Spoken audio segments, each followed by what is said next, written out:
Assalamualaikum warahmatullahi wabarakatuh.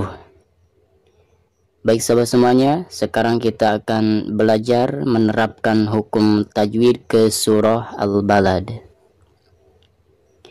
Bismillahirrahmanirrahim. La uqsimu bihadzal balad. Baik, perhatikan yang pertama kita akan membahas bacaan panjang yang ada di sini, yaitu ketika membaca la, maka di sini dihukumi mad jaiz munfasil karena ada mad tabi'i alif lalu berhadapan dengan huruf hamzah di lain kalimat antara kalimat la dan kalimat uqsimu ya. Maka dihukumi mad jaiz munfasil dan dibacanya bisa 4 atau 5 harokat. La uqsimu. Baik, perhatikan di sini ada huruf qalqalah yaitu huruf qaf.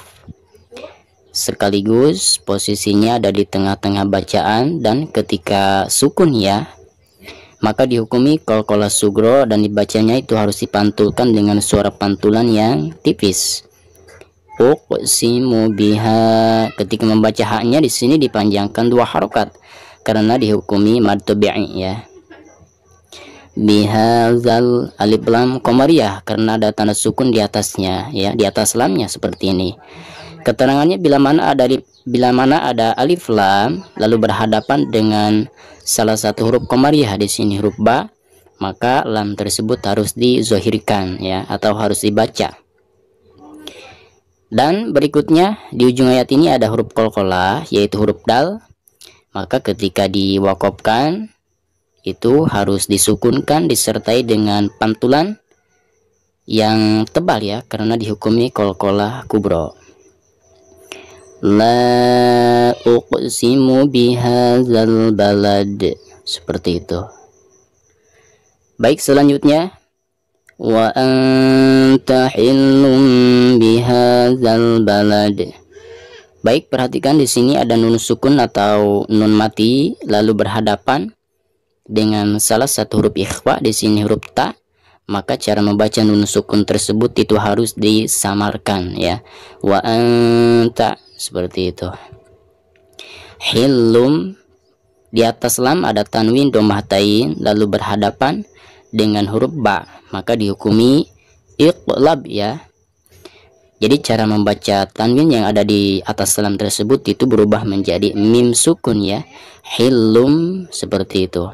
Jadi bukan dibaca hillun ya, tetapi hillum bihada, seperti itu. Biha, ketika membaca haknya di sini dipanjangkan 2 harokat karena dihukumi mad tabi'i ya. Bihadzal alif lam qamariyah karena ada tanda sukun di atas lamnya. Berikutnya di ujung ayat ini ada huruf qalqalah yaitu huruf dal, maka ketika diwakofkan huruf dal tersebut harus dibaca sukun sekaligus dipantulkan ya dengan pantulan yang tebal karena dihukumi qalqalah kubro. Wa anta hillum bihadzal balad, seperti itu.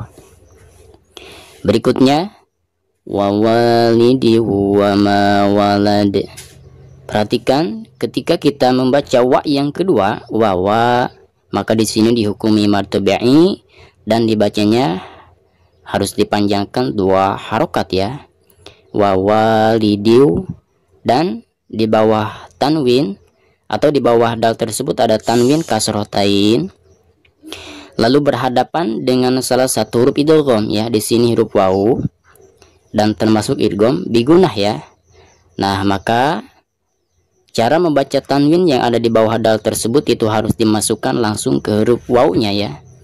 Contohnya wa walidi wama, seperti itu ya. Jadi bukan dibaca din wama ya, tetapi tanwinnya itu harus dimasukkan ke huruf wawnya. Wa walidi wama, seperti itu.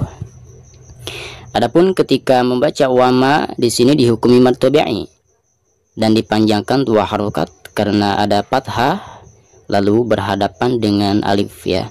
Wama walad, dan ketika diwakofkan pada ayat ini maka harus dikolkolahkan huruf dalnya ya. karena huruf dal ini adalah merupakan salah satu daripada huruf qalqalah, dan ini termasuk qalqalah kubro ya, karena posisinya ada di ujung ayat atau di ujung bacaan. Baik, berikutnya laqad khalaqnal insana fi kabad. Baik, perhatikan laqad.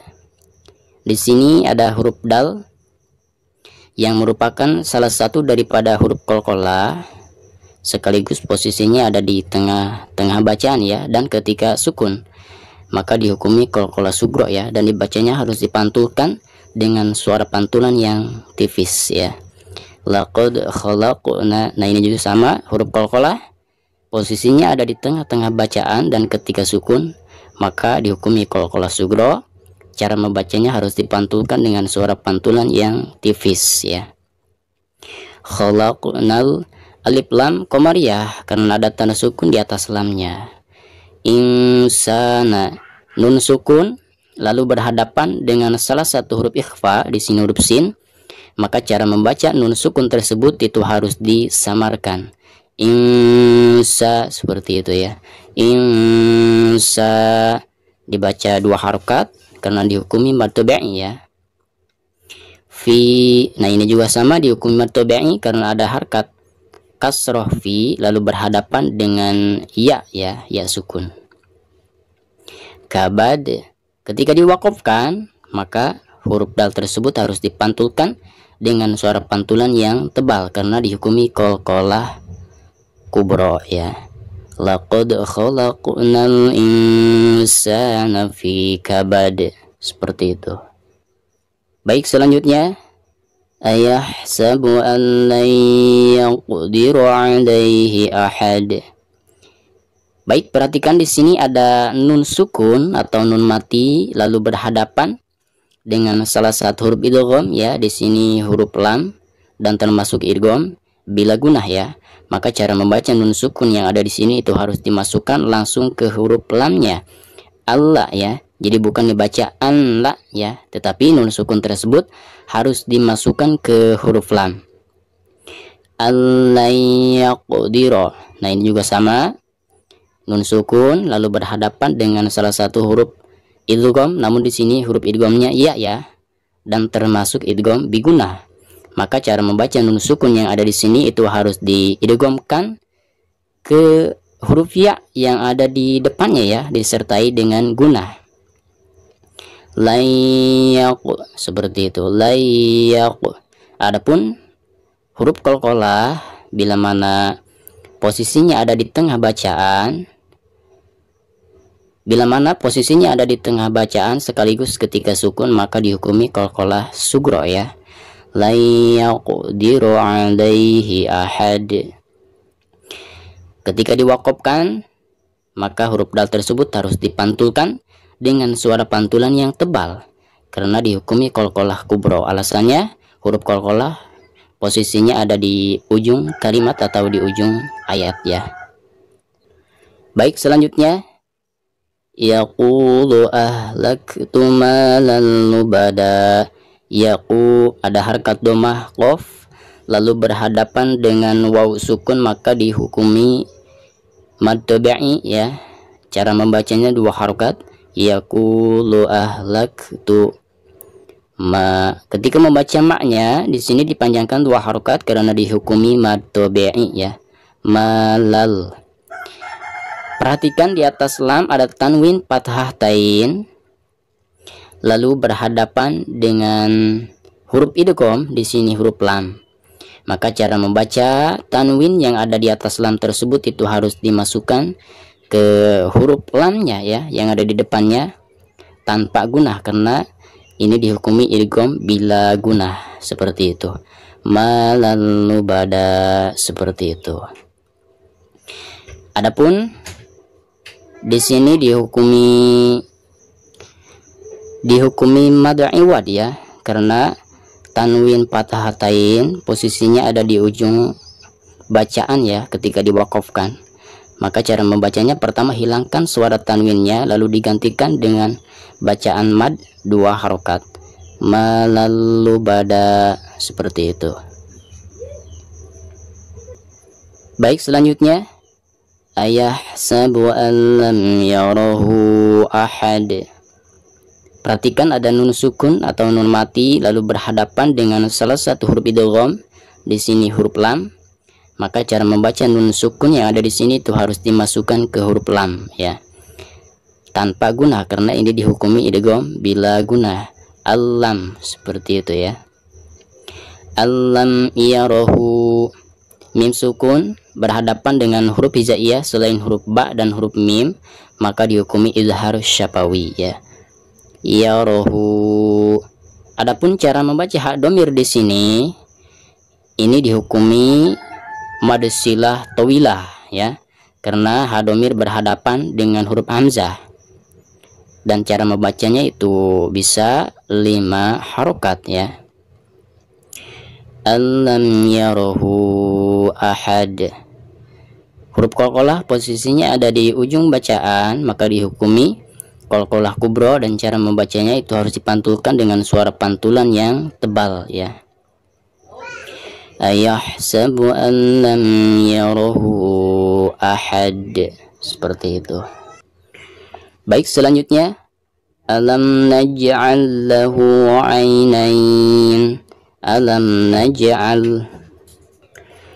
Huruf jim merupakan salah satu daripada huruf qalqalah dan posisinya di sini ada di tengah-tengah bacaan dan ketika sukun ya, maka dihukumi qalqalah sugro. Cara membacanya itu harus dipantulkan dengan suara pantulan yang tipis ya. Alam naj'al seperti itu. Dan selanjutnya di sini ada lam sukun lalu berhadapan dengan huruf lam lagi atau lam yang berharokat ya. Maka dihukumi idgham mutamathilain. Cara membacanya yaitu memasukkan lam yang pertama ke dalam lam yang keduanya. Jadi kita fokus ke lam yang keduanya ya. Contohnya alam naj'al lahu seperti itu. Alam naj'al lahu. Ketika membaca hadomirnya di sini dipanjangkan 2 harokat karena dihukumi mad silah qasiroh ya. Lahu ainain. Ketika diwakofkan di sini dihukumi mad lin atau mad lain ya, karena setelah harkat fathah ada ya sukun ya atau mad tabi'iyah. Cara membacanya itu harus dipanjangkan 2, 4 atau 6 harokat. Alam naj'al lahu 'ainain. Selanjutnya walisanan wa syafatain. Walisa dipanjangkan 2 harokat karena dihukumi mad tabi'i, harkat fathah berhadapan dengan alif. Walisanau. Nun yang ada tanwinnya atau di atas nun ada tanwin fathatain lalu berhadapan dengan salah satu huruf idgham, di sini waw ya, dan termasuk idgham bigunah. Maka cara membaca tanwin yang ada di sini itu harus dimasukkan ke dalam waw ya. Contohnya walisanau seperti itu. Walisanau wa syafatain. Ketika diwakofkan maka di sini dihukumi mad lin karena setelah harkat fathah ada ya sukun ya. Cara membacanya bisa 2, bisa 4 dan bisa 6 harokat. Walisanau wa syafatain. Seperti itu.